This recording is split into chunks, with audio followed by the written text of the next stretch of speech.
저희 그 전남대학교 경영대학의 김정대 교수님이 다른 공저자분들 문관영 박사과정과 송인성 교수님과 같이 연구하신 뮤직 마켓에 관한 연구입니다. 한번 재밌게 한번 들어보도록 하겠습니다. 큰 박수로 환영해 주시기 바랍니다.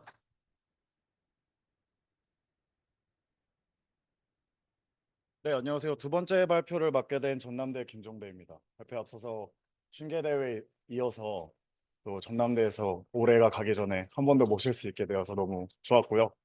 무엇보다 너무 유익하고 무엇보다 이제 즐거운 시간 보내시다가 돌아가셨으면 좋겠습니다. 제가 오늘 준비한 발표 내용은 Identifying Chart Performance Trajectories and Their Determinant in the Korean Music Market 이라는 논문이고요. 우리나라 대중음악 시장에서 그 새로운 노래가 발매됐을 때 그 노래의 순위가 어떤 패턴으로 움직이는지에 대해서 연구를 하고 그 패턴을 어떤 요인들이 결정을 짓는지에 대해서 연구를 해본 것입니다. 예를 들어서 뭐 대형 기획사 가수들의 노래들 같은 경우는 1위로 진입을 했다가 기대치에 못 미치면 바로 급락을 해서 차트 아웃이 되는 경우도 있고, 어떤 노래들 같은 경우는 마케팅 예산이 부족해서 하위권으로 진입했다가 그 노래 자체가 좋다 보니까 입소문을 타서 역주행을 하는 경우도 있을 겁니다. 그래서 그런 다양한 패턴들을 좀 포착을 하고 어떤 요인들이 그 패턴을 결정하는지를 연구해 보고자 했습니다. 그래서 뭐 여러 가지 써 놓았지만 이 연구는 이제 제 관점에서는 신제품 개발과 마케팅 그리고 확산의 관점에서 일단 생각을 많이 했고요. 그리고 신제품 카테고리 중에서도 불확실성이 상당히 높다고 할 수 있는 엔터테인먼트 상품, 그중에 대중음악 상품을 대상으로 한 연구라고 봐주시면 좋을 것 같습니다. 그래서 제가 선행 연구들을 많이 찾아보니까 대부분의 대중음악 성과에 대한 연구들이 최고 순위 혹은 차트인 기간 같이 정적인 그 지표들에 대해서만 이제 연구가 이루어져 와 있었고, 제가 관심을 가졌던 그런 차트 순위의 변동, 그런 다이나믹한 패턴에 대해서는 연구가 많이 이루어지지 않은 상태였습니다. 그래서 이 분야를 좀 연구를 해보면 좋겠다라는 생각을 했고요. 그래서 첫 번째로는 군집 분석을 통해서 여러 가지 패턴들을 찾아내는 데 집중을 했습니다. 그리고 두 번째로는 그 패턴을 결정하는 요인으로 선행 연구를 참고해서 여러 변수들을 활용을 했고요.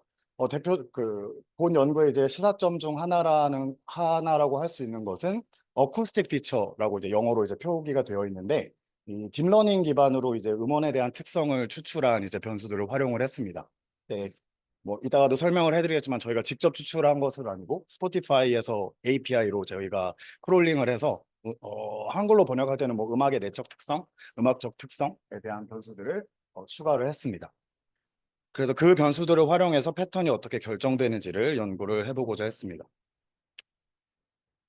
그래서 선행 연구에서 다뤄져 온 변수들을 간략하게 소개를 해드리면, 일단 제작사가 얼마나 메이저한 제작사인지 여부가 중요하게 작용을 했습니다. 이제 본 연구 같은 경우는 국내 그 대형 엔터테인먼트 기획사라고 할 수 있는 뭐 SM, JYP, YG, 그다음에 BTS가 소속되어 있는 하이브의 소속 가수일 경우에는 이제 메이저 레이블이라고 했고, 나머지는 이제 마이너 레이블이라고 코딩을 했습니다. 이 메이저 레이블 여부는 여러 가지의 대리 변수가 될 수 있다고 생각합니다. 일단 뭐 가수나 음악을 만드는 역량이 반영될 수 있고요. 무엇보다 중요한 것은 마케팅 비용이나 마케팅 역량이 반영될 수 있는 대리 변수라는 생각을 하고 있습니다. 사실 어쨌거나 대중음악의 성공에 있어서 마케팅이 굉장히 중요한데, 뭐 뮤직비디오 제작비라든가 여러 가지 마케팅 비용이 연구자로서 수집하기가 되게 어렵습니다. 그래서 그런 대리 변수가 필요한데, 메이저 기획사, 제작사에 속해 있는지 여부가 하나의 대리 변수가 될 수 있다고 생각을 했고요. 뭐 스타 파워라든가 장르, 뭐 여러 가지 변수들이 또 있고, 스타 파워 같은 경우는 여러 가지 측정 방식이 있는데, 저희 연구에서는 기존의 그 새로운 노래를 내기 이전에 어, 차트에 진입시킨 노래 수, 히트곡 수로 정의를 해서 측정을 했습니다. 그리고 데이터는 총 3개의 소스로부터 이제 크롤링을 했습니다. 데이터 수집이 생각보다 좀 까다로운 편이었는데요. 하나는 이제 서클 차트라고 해서 우리나라 그 문체부 주관 하에 한국의 빌보드 차트를 표방한 차트로부터 이제 차트 성적과 노래 제목, 가수 제목 등을 크롤링을 했고요. 참고로 이제 서클 차트는 아마 우리나라에 소개되고 있는 모든 음악 플랫폼을 다 커버하는 것으로 알고 있습니다. 멜론뿐만 아니라 스포티파이나 유튜브, 애플 같은 해외 기반 플랫폼들도 다 커버를 하고 있습니다. 두 번째로는 이제 국내 음원 플랫폼의 이제 대표 주자라고 할 수 있는 멜론에서 음악과 관련된 여러 가지 메타데이터를 수집을 했고요. 이때 뭐 앨범 제목, 뭐 가수 이름, 장르 분류, 그다음에 뭐 가수의 성별 이런 것들도 멜론으로부터 수집을 했습니다. 마지막으로 스포티파이 API를 이용해서 딥러닝 기반 알고리즘으로 추출한 음원의 특성을 수집을 했습니다. 그 결과 노래별로 총 12개의 내적 특성들이 수집이 되었는데요. 어, 수집된 특성은 보시는 바와 같습니다. 그래서 뭐 explicitness라고 해서 선정성에서 가사가 얼마나 선정적이고 직설적인가 이런 내용들도 측정이 되고 있고요. 뭐 노래의 길이라든가 노래 데시벨, 그다음에 뭐 노래 템포, BPM이라고들 하죠. 이런 특성들도 수집을 할 수 있었고 좀 독특한 변수라고 할 수 있는 것은 이제 스포티파이에서 나름대로 딥러닝을 기반으로 해서 추출한 이제 말 그대로 음악의 특성을 보여주는 변수들이 있는데 어쿠스틱니스라고 해서 전자음에 비해서 실제 악기 소리가 얼마나 들어있는가 측정하기도 하고 댄서빌리티라고 해서 이게 댄스에 얼마나 적합한가 이런 지표도 제공을 하고 있습니다. 이게 그 플랫폼에 설명해 보면은 이게 리듬이나 템포 같은 것들을 결합을 해서 사람이 춤추기에 얼마나 적합한 노래인지를 제시를 했다고 합니다. 참고로 어떤 알고리즘으로 그 어떤 논리로 추출했는지에 대해서는 공개를 안 해놓고 있습니다. 이것도 이제 스포티파이 입장에서는 일종의 대외비일 수 있기 때문에 이 정도의 설명만 공개된 상태고요. 그다음에 뭐 얼마나 노래가 에너제틱한지, 악기의 비중이 얼마나 많은지, 뭐 라이브 버전 같은 경우에는 청중의 목소리가 많이 들어갈 수 있는데 그런 비중에 대해서도 측정이 되어 있고요. 뭐 인간의 말이 얼마나 많이 들어가 있는지 그리고 노래의 톤이 전반적으로 긍정적인 톤이라고 할 수 있는지 이런 변수들도 들어가 있습니다. 참고로 이 스포티파이 데이터 같은 경우는 저희가 긁을 때는 공개가 되어 있었는데 지금은 긁지 못하는 상태로 지금 비공개가 되어 있습니다. 그래서 다행히 타이밍에 맞게 낼름 해킹을 할 생각은 아직 안 해봤습니다. 근데 아마 나중에 이제 유료화해서 팔지 않을까라고 개인적인 예상을 하고 있거든요. 뭐 다행히 일단은 저장을 잘 해둔 상태입니다. 그리고 이제 방법론적으로 첫 번째 목표는 그 음악의 차트 성적의 패턴을 이제 추출을 하는 것인데요. 어, 데이터를 이제 그 만지는 과정에서 첫 발매일 이후에 첫 25주에서 패턴이 어떻게 변하는지를 포착을 하려고 했고 일반적인 클러스터링 작업과는 달리 클러스터링이 이제 개별 포인트들의 유사도를 계산해서 군집을 찾아내는 과정인데 저희는 개별 포인트라기보다는 다이나믹한 변화가 있기 때문에 좀 독특한 접근 방식이 필요했습니다. 그래서 펑셔널 클러스터링이라는 기법을 활용을 했고요. 이거는 그 차트의 패턴 변화를 비스플라인 베이시스 펑션이라고 해서 기저 함수들을 이용을 해서 요약을 한 다음에 그 요약된 정보를 추출을 해서 클러스터링을 하는 작업을 진행을 했습니다. 그 다음에 결과적으로는 4개의 군집이 발견이 되었고요. 그 4개의 군집을 저희 나름대로 순위를 매겨서 더 나은 군집으로 더 나은 그 차트 패턴으로 들어가기 위해서 어떤 요인들이 영향을 미치는지를 그 오더드 로지스트 리그레이션을 통해서 분석을 했습니다. 예를 들어서 어떤 특성을 가지고 있을 때 장기 흥행을 할 수 있는 패턴이 나타나는지 이런 것들을 포착을 하고자 했습니다. 그래서 최저 군집수는 4개로 판단이 되어서 4개로 분석을 진행을 했고요. 좀 안 좋다고 판단되는 군집부터 말씀드리면 검은 선 같은 경우는 일단 순위부터가 최고 순위부터가 그렇게 높지가 않습니다. 그래서 대기권 언저리가 7, 80위 정도에서 진입을 했다가 그냥 빠져버리는 추세를 보이고요. 파란색 카테고리 같은 경우는 피크를 찍긴 찍는데 다음으로 이제 안 좋은 게 빨간색 클러스터인데 이 클러스터 같은 경우는 어느 정도 상위권까지는 올라가다가 또 떨어지는 패턴을 보여서 두 번째로 좋은 클러스터 같은 경우는 상당히 높은 순위까지 피크를 찍긴 하지만 역시나 장기 흥행이라기보다는 좀 완만하게 떨어지는 경향을 보입니다. 마지막으로 가장 이제 이상적이라고 판단했던 패턴은 비교적 천천히 올라가긴 하지만 전체적으로 굉장히 장기 기간 동안 상위권에 머물러 있는 패턴이 있습니다. 그래서 이 패턴들, 이 클러스터들을 순위를 매겨서 오더드 로직스 리그레이션을 분석을 했고요. 참고로 이제 클러스터 간의 비교를 했을 때 뭐 최고 순위라든가 차트인 기간 등에서 유의미한 차이가 안오바 결과 발견이 되었습니다. 그래서 결과표인데요. 좀 결과가 좀 방대하긴 한데 주요 발견 결과를 중심으로 말씀을 드리겠습니다. 그래서 뭐 에너지라든가 라우드니스, 소리의 크기라든가 템포 등이 유의미한 영향을 미치는 것으로 나타났고 보시면은 성별과 관련해서 여성 가수가 부른 경우에 더 좋은 패턴으로 나타날 가능성이 높다 이런 결과가 나왔는데 이거는 최근에 그 음악 차트를 보시면 여성 아이돌 그룹의 음원 성적이 굉장히 좋아왔습니다. 그래서 그런 것들이 결과로 반영된 거고요. 그다음에 그 기획사가 메이저급이냐 아니냐 같은 경우에는 굉장히 안 좋은 클러스터에서 첫 번째 클러스터가 제일 안 좋은 클러스터라고 봤을 때 그런 실패를 회피하는 데는 유의미하게 긍정적인 효과를 끼치는데 어느 정도 좋은 클러스터에서 장기 흥행으로 가는 데에는 유의미한 영향을 끼치지 않습니다. 그래서 메이저 제작사의 그 마케팅 비용 투입이라는 게 그러니까 저의 그런 해석에 연결을 시키면 매일 그 마케팅 비용으로 인해서 실패를 회피할 수 있어서 어느 정도의 성공을 거둘 수 있지만 그것이 대중들의 장기적인 사랑을 받는 것에는 유의미한 영향을 끼치지 않는다라는 결과가 나왔고요. 또 개인적으로 가장 흥미로운 결과라고 생각하는 것은 스타커의 효과인데요. 스타파워 같은 경우는 첫 번째로 역시나 가장 안 좋은 클러스터로 회피하는 데 있어서는 긍정적인 영향을 끼쳤습니다. 재미있는 것은 나머지 세 개 클러스터들에 비해서 가장 좋은 장기 흥행 클러스터로 가는 데 있어서는 유의미한 효과를 미치는데 부정적인 유의미한 효과를 미치는 것으로 나타났습니다. 그래서 패턴을 보시면 아예 실패하는 것과 빠르고 피크를 찍고 떨어지는 것에 비해서 장기 흥행으로 갔을 때 스타 파워가 높은 가수들도 오히려 손해를 본다는 결과가 나온 것이거든요.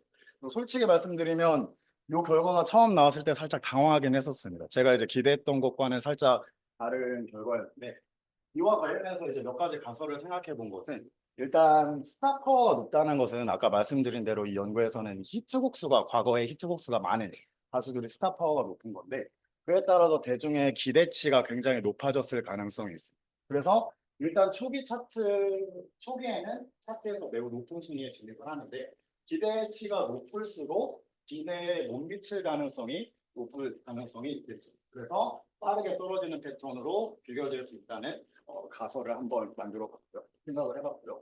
그 다음에 히트곡 수가 많을수록 사실 피로도가 높을 수가 있습니다. 그래서 아이유 같은 가수가 새로운 노래를 냈을 때 만약에 기존의 히트곡과 비슷한 스타일로 노래를 냈다면 장기간 뭐 초반에 반짝 관심을 많이 가질 수는 있지만 장기 흥행으로 이루어지는 오히려 불리할 수 있다. 이런 가능성을 생각을 해봤습니다. 이 부분에 대해서는 사실 지금도 어떤 가능성들을 여러 가지로 생각을 해보고 있고요. 교수님들께서 또 좋은 의견이 있으시면 고견을 주시면 한번 지금 이 논문 열심히 라이팅 중이거든요. 그래서 한번 말씀을 해주시면 반영을 해보도록 하겠습니다. 장르별 서브 샘플을 돌리는 이제 분석도 진행을 했고요. 그래서 장르별로도 이 유의한 변수들이 다르게 나오고 또 부호가 반대로 나오고 그런 경우들이 발견이 되었습니다. 그래서 뭐 마무리를 하자면 대중음악 산업에 대해서 저희가 연구를 진행을 했고요. 의외로 그런 차트의 패턴, 다이나믹한 패턴에 대한 선행 연구가 많이 없는 상태입니다. 그래서 그 부분에 존재하는 소수의 연구 중 하나로서 이제 가치를 가질 수가 있게 되고요. 그런 패턴을 최고 순위나 그런 정적인 지표가 아니라 그런 다이나믹한 패턴 자체, 흐름 자체를 중요하게 생각하는 그런 실무적 시사점을 제공할 수 있다고 생각을 하고 있습니다. 그리고 스타 파워에 대해서 그런 비선형적인 효과가 나온 것도 흥미로운 사실이라고 할 수 있겠습니다. 네, 향후 연구로는 현재 진행 중인 것은 이제 가사에 대한 정보나 여러 가지 메타데이터들을 또 포함을 해서 분석을 진행하는 연구들을 하고 있고요. 원래 제가 이제 패턴에 집중했던 이유는 사실 제가 발견하고 싶었던 패턴이 역주행하는 패턴을 발견을 하고 싶었습니다. 아예 초반에 진입을 못하다가 갑자기 뜬금없이 들어온다거나. 근데 실질적으로 네, 분석을 하다 보니까 발매 이후 초반 25주 동안의 성적에 저희가 집중을 할 수밖에 없었던 게 대부분의 데이터들이 그 케이스에 해당을 했고요. 역주행에 해당하는 케이스가 너무 적어서 그리고 그 케이스별로 그 패턴도 너무 다양하게 나타나서 분집 분석의 방향성으로는 좀 캡처하기가 어려운 부분이 있었습니다. 그래서 그 역주행에 대한 것은 다른 연구에서 한번 다뤄보기로 지금 시작은 못했지만 다짐은 해놓은 상태고요. 음, 역주행이 많이 적긴 합니다. 네, 네.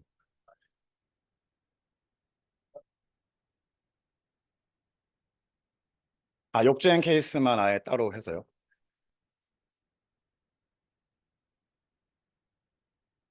음,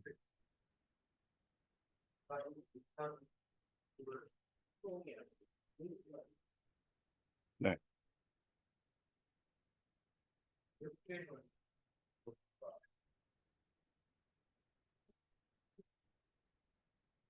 음,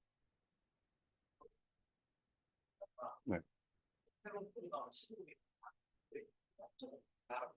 네,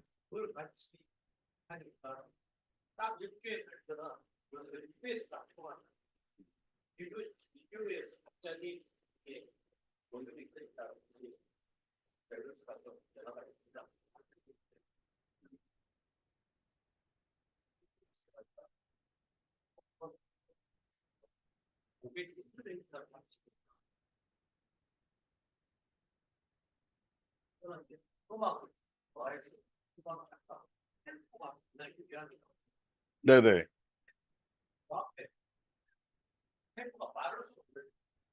빠를수록입니다. 네, 네.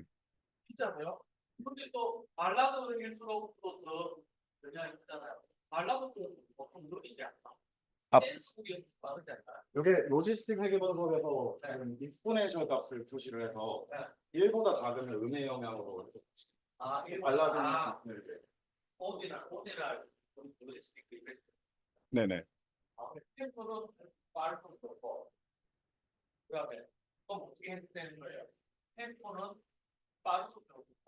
네, 맞습니다.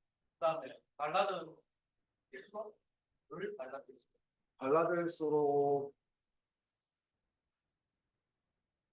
더 좋은 클러스터에 속하기 어려워지는 거죠. 네.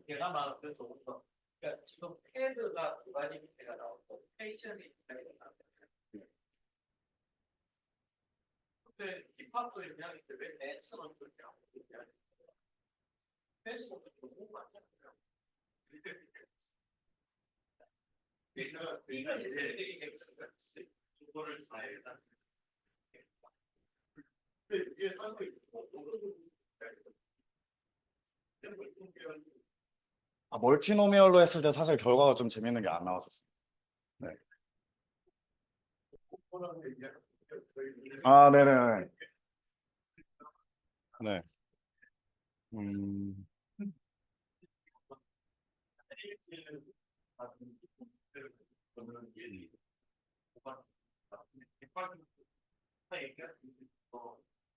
네네.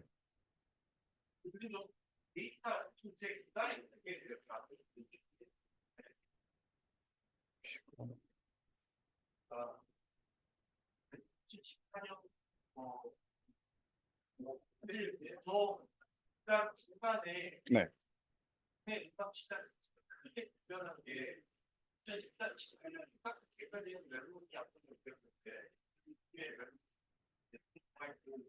어,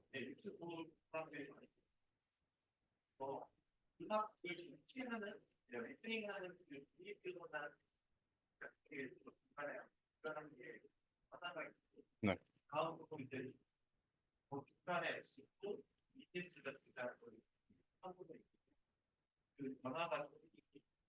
음,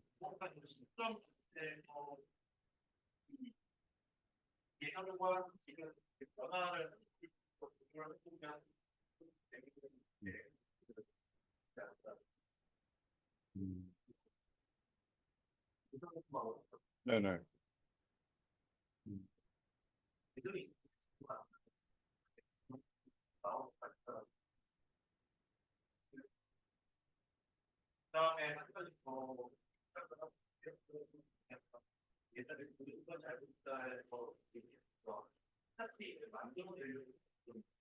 아, 네. 네.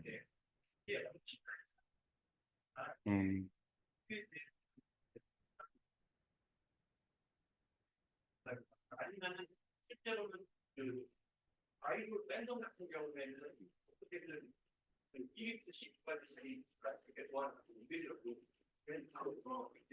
네.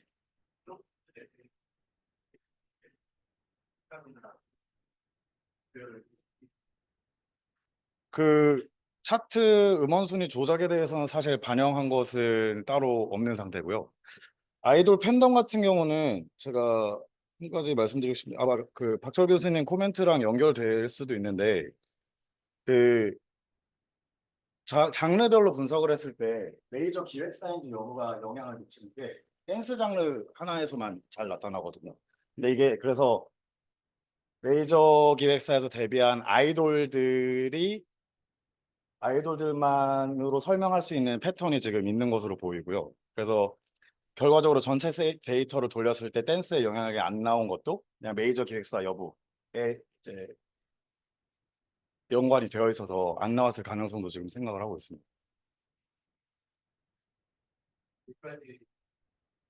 네. 네.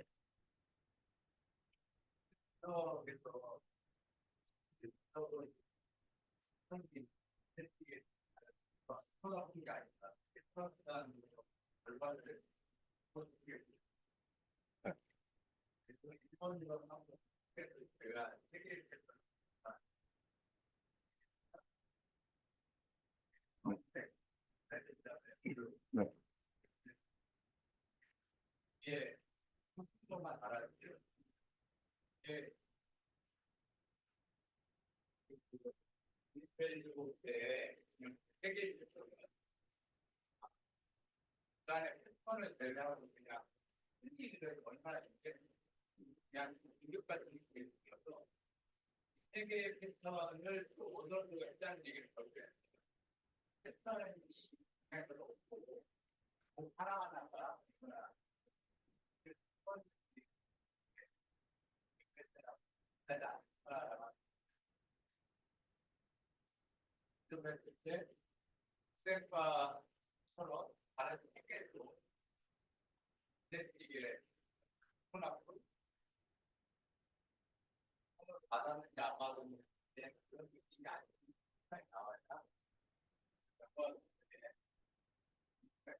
네.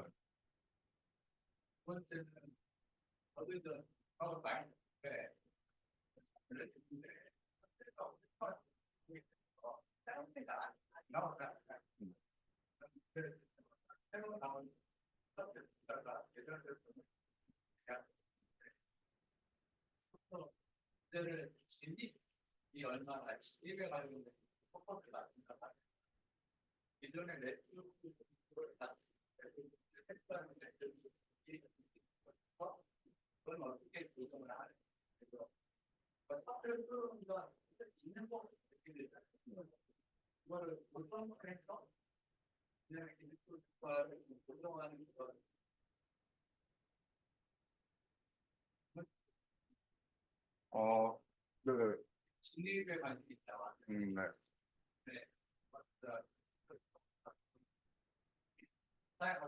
네.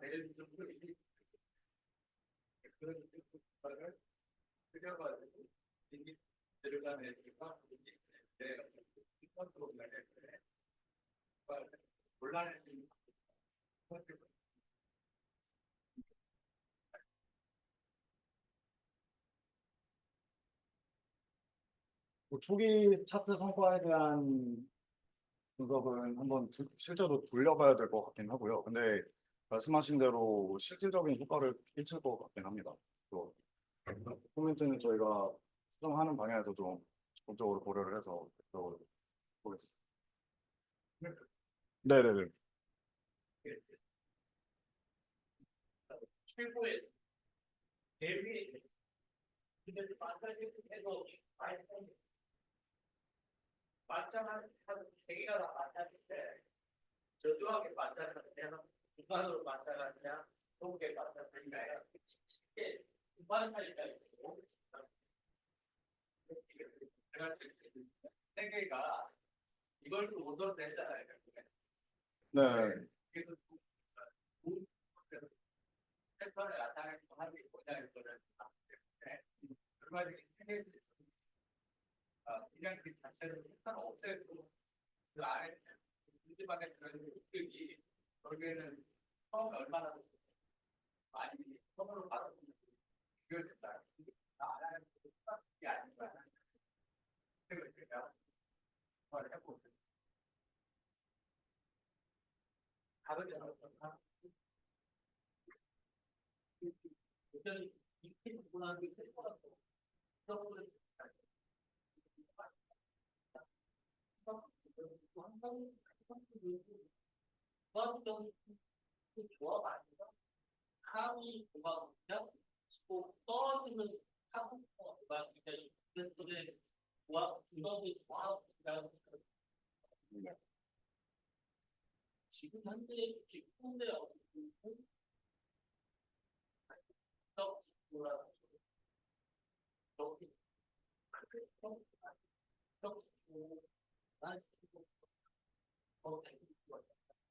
목화적인 말에 대해서 생각을 할 수가 있다는 모든 이런 거부하는 것들 되게 상당히 나는 네. 음. 식단을 이때는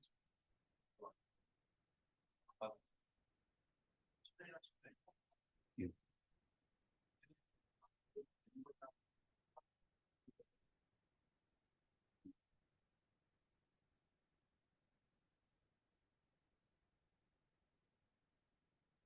그런 부분에 대해서는 사실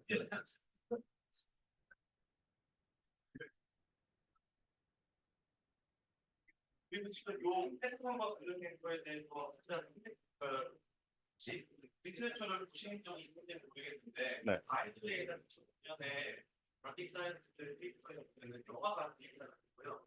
패턴을 이렇게 저 지금 국면에 있거나 되게 다른 게임 패턴이니까 굉장히 머신러닝 에러가 아니니까 게임 패턴 각각의 영화들을 풀어주는 에디트라는 다음에 사람이 되게 있으니까 말씀하신 것처럼 올라가는 거랑 레이트에 떨어지기는 레이트에다가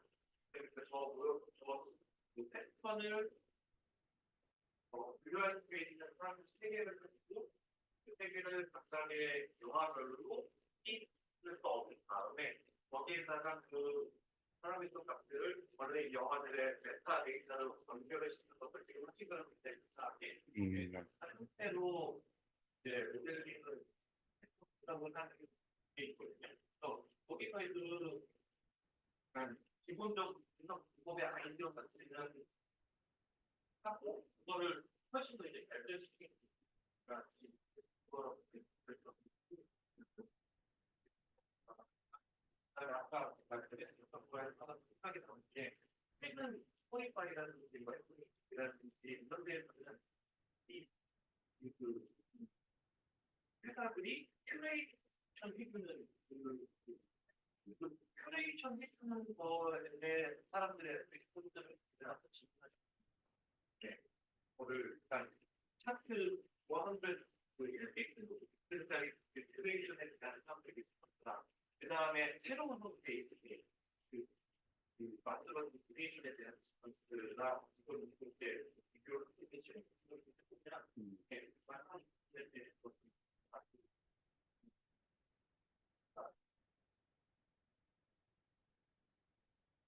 네.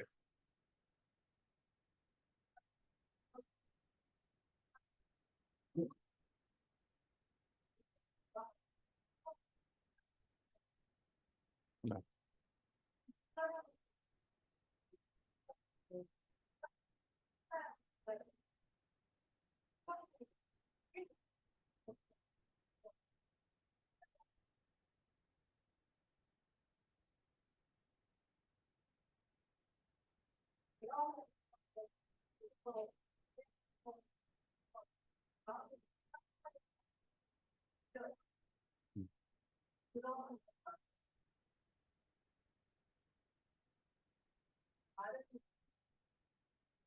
네.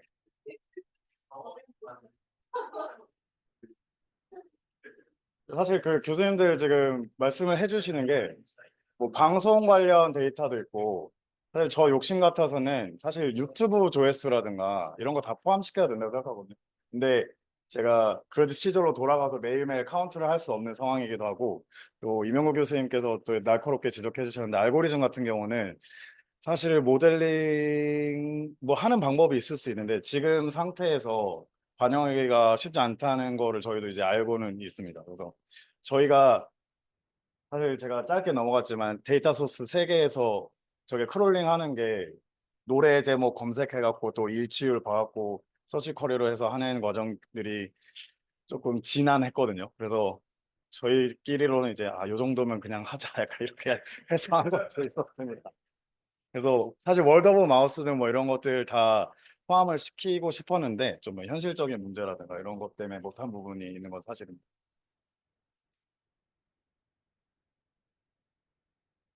네.